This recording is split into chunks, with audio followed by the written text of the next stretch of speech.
Tokyo is both the best and worst for shopping for the exact same reason, the sheer density and abundance of choice. So in this video, I'll share my personal 5 favorite spots, especially for first-time visitors to the city, starting with Cat Street, an incredibly walkable street that's one part whimsy, one part calming, yet fully stacked with the perfect blend of the biggest international brands and the homegrown niche mom-and-pop stores. The beauty of Cat Street is that it's such a gorgeous promenade that's truly for strolling, where you can easily feel zero internal pressure to actually buy anything, because the reward is just peacefully enjoying the displays, architecture, and people watching.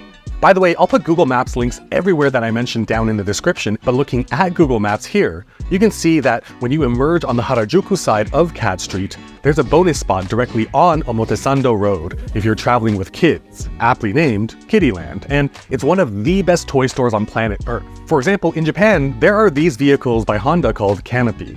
Some delivery drivers use them, but something that's a super common sight as well are tradespeople like electricians or plumbers who use them as secondary vehicles for simple repair calls, and it's pretty fun to see small ladders strapped up top and tools or parts for simple repairs in the trunk.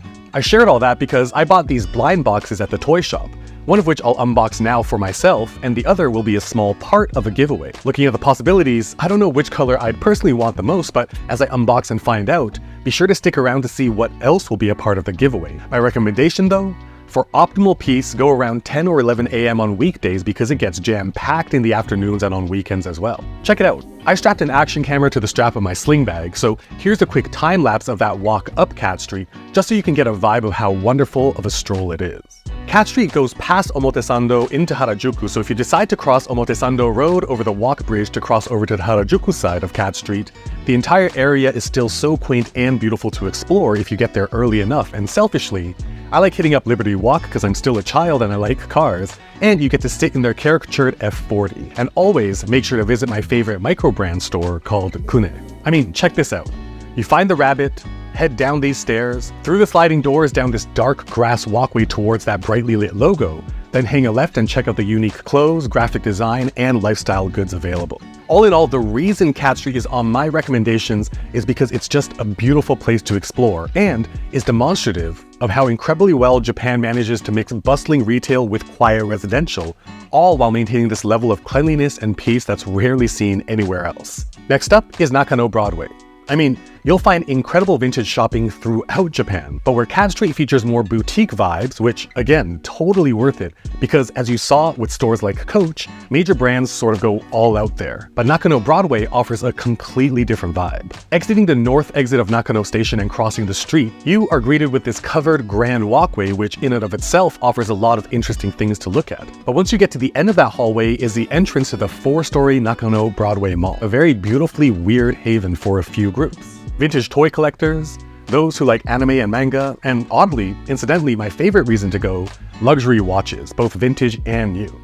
I mean, there's no way I can afford a Patek, AP, or Rolex yet, but it's so rare to find such a high concentration of quality and trusted timepiece sellers, and just window shopping through these shops just makes me super happy. Being able to stroll through what often feels like you're being transported back to the 80s or 90s, both in the dimmer lighting of the place, as well as the super cool ultra vintage toys on display, it really is a unique spot to experience a less refined, yet unmistakably charming Japanese experience. Next, heading over to Shibuya, one of the must-visit areas, especially for first-timers, is where you will of course find the famous Shibuya crossing. It leads from Shibuya Station to the absolute maze of dining and shopping surrounding Center Gai, the main walkway that's just bustling till the wee hours of the night. But the place I like going here is C-Pla.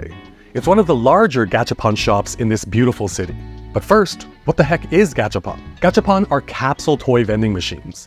You'll find these vending machines everywhere, train stations in the most random hallways, but places like C-Pla with wall-to-wall, floor-to-ceiling capsule toy vending machines are a uniquely Japanese experience because they've got something for everyone, all jam-packed together.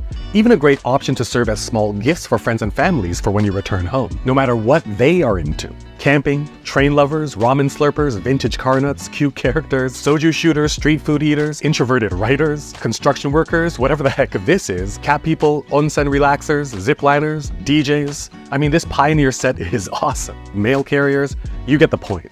Something for everyone. Many folks have asked where I get things like these mini luggages, small airplanes, and other random trinkets for flat lay shots, and the answer is always Gachapon. Fourth on my list is the underground mall at Tokyo Station.